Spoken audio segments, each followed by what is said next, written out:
This poor Iron Man's helmet has turned pink. And I'm gonna fix it with this.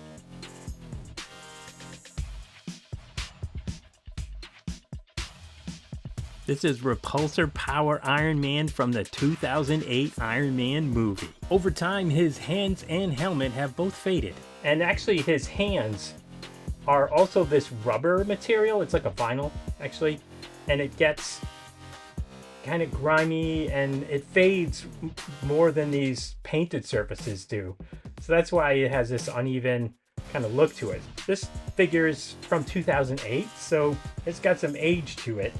And it's inevitable, no matter what the conditions that you have them in, they will fade. Some people might say you need to leave it the way it is, but I like it to look good on display, so I'm gonna fix it. All right, so before you do anything like this, if you're gonna do anything like this, you want to clean the areas pretty good. You want to get the dust off. I use this, just Windex. This is Windex with vinegar. You can use that. You want to use something with a little bit of a solvent, so soap of some kind, because you want to get that grime layer so that when we use the marker on it, it stays permanently and it doesn't just rub off with the grime. All right, first thing you want to do after you finish cleaning is do a little test, because you want to be certain that what you're going to do is going to work.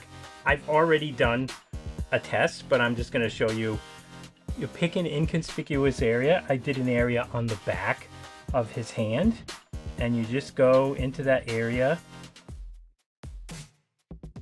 and you just use a little Sharpie and you color that area in, and you're going to need to let that dry before you can go ahead and do anything else. And you can see this area here of the rubber is a little bit more red than the pink, and it's dry and it's not rubbing off.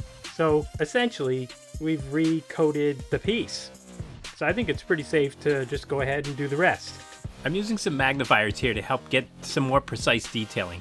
When working close to the edges, you want to let the marker flow naturally without forcing it too much. If you make a mistake, don't worry, you can clean it off before it dries fully. You can also scrape it off with an X-Acto if you're really gentle.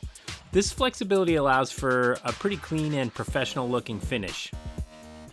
The hands are a little easier to fix. There's no gold detailing to avoid. Using the side of the marker helps cover larger areas pretty quickly. It also helps with the flow and the smoothness of the finish. The vinyl materials on the hands are more flexible, which is why it fades differently than the harder plastic on the helmet. Once the marker dries, you can put on a second coat if you want. You can blend the color with a soft cloth that maybe help to smooth out any unevenness. I'm also going to go in again with an ultra fine Sharpie just to get some of those little details and some of the areas like the tiny little grooves.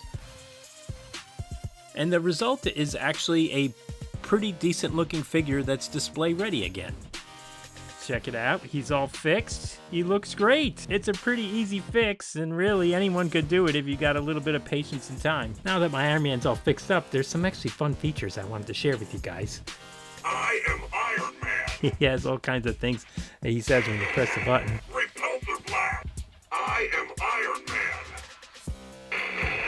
Man. You can see his light up repulsor ray on here, which is really cool. And there's more. He shoots a repulsor blast. Now, I realize that taking a Sharpie to one of your collectibles is not always the best choice. In this particular case, this figure isn't super valuable. It's not incredibly collectible. It was pretty mass-produced when the movie first came out. But for me, it was one of the very first Iron Man movie figures that I purchased, and it was kind of hard to see it begin to fade and degrade over time. So it was pretty satisfying to bring it back to its original state. If you have a figure that fits those criteria and you want to give it a shot, you aren't going to have much to lose, and it actually works out pretty well. So please like and subscribe and leave your comments. If you've got lots of things to say to me, feel free to say them. I can take it.